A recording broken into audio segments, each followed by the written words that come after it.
Hi, I chose to read the book Homework Yuck by T. Albert.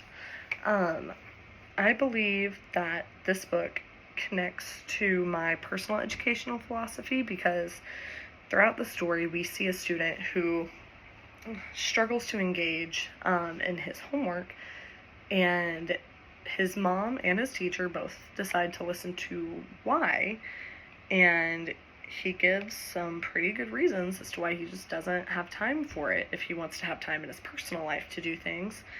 And his teacher heard him out and then changed the way that she does things in her classroom, which I believe showed that she has a great relationship with the student, which is what my teaching philosophy is all about.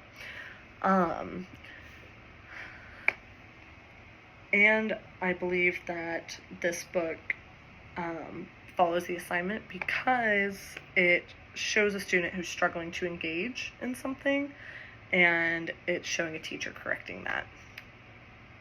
All right. Homework Yuck by T. Albert. When Jamal opened his door, his mother could tell that something was wrong. He looked like he was going to cry. "Jamal, what's the matter?" his mother asked. "Homework," he shouted.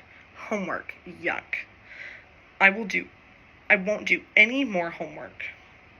Now, Jamal's mother was quite worried. She had never heard Jamal talk like that, and she had no idea that he didn't like doing his homework. In fact, each time she asked Jamal if he had done his homework, he would always answer yes. "My teacher wants to meet with you," Jamal said. Ooh. Think to yourself, has your grown-up ever had to have a meeting with your teacher? If so, how did that make you feel? Did that make you feel excited or nervous or scared? "That's fine," his mother said, "but I would like to talk to you before I meet with your teacher. I think this is the perfect time." Jamal and his mother talked for a long time, and all the while his mother was writing things down. Jamal chuckled to himself as she wrote. It was as if she was doing homework. And do you know what? She was. Then his mother said, "Jamal, now that we are done, I want you to do the best that you can in your homework tonight. Tomorrow morning, we will go to school together." Jamal agreed, and his mother continued with her homework. The next day, Jamal, his mother, and his teacher met before school started. Jamal was frightened. Turn to your partner.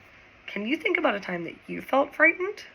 At school, at home, somewhere else? Share with your partner. He didn't know what to expect, and it was all his fault for not doing his homework. "Homework, yuck," he mumbled to himself. "I heard that," his teacher said. Then his mother spoke.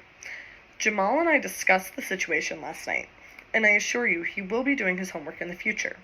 I also think you need to listen to his reasons. They are reasons and not excuses. Please let Jamal explain to you as he did to me." Well, Jamal was really frightened now. He had to talk to the teacher and tell her why he didn't do his homework.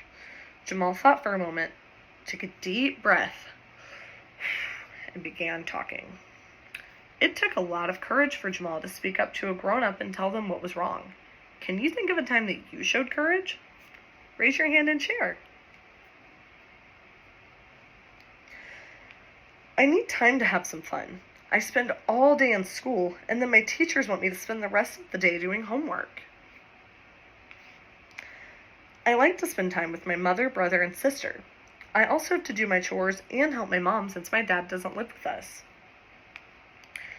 When I really try to do my homework, it takes too long and I can't help my mom.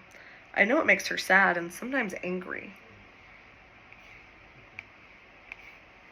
Sometimes I get so much homework, I have to copy some of it from my friends. I know that it's cheating, but I want to turn something in." Ooh, Jamal said that he cheats on his work sometimes. Can anyone raise their hand and tell me why cheating is bad?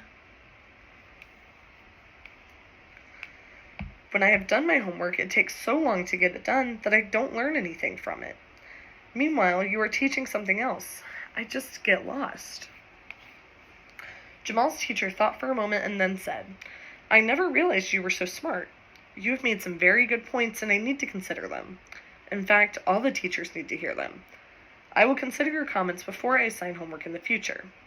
I would like you to talk to all the teachers. Will you do that?" Jamal agreed, and he spoke to all the teachers, parents, and students at the school's next open house. He was really frightened, but he made some excellent points. In fact, the school changed the way that they assigned homework. It was easier on the students, and they were able to complete it and learn. They also had some time to play and spend time with their families. Jamal spoke up, and it caused real change to happen at his school. Talk to your partner about changes you would like to see at your school, and then share. Do you think that you could make change happen? Do you think you have the courage to do that? Now Jamal does his homework and actually looks forward to doing it. Now his mother doesn't have to ask if it is done. The end.